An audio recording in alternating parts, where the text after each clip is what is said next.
It is possible to use LaTeX without any installation by using an online LaTeX editor. Overleaf is one such popular platform.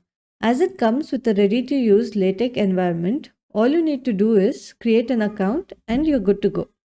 During this course, I will be using Overleaf for all demonstrations.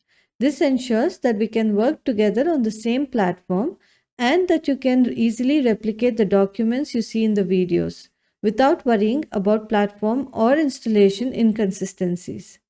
Let's take a few minutes to explore this platform.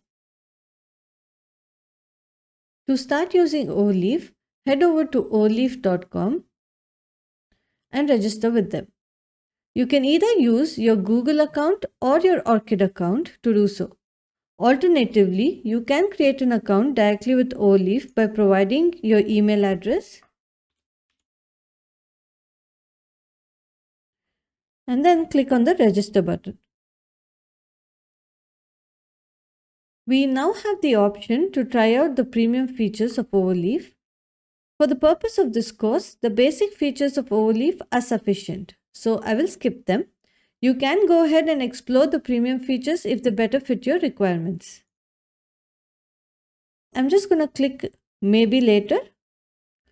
There you have it. We have now created an account with Overleaf. We will now see how to create our first project and then take over on creating our Hello World document. Don't forget to check your registered email for a message from Overleaf to confirm your email address. Simply click on the confirm email button. Your email is now confirmed.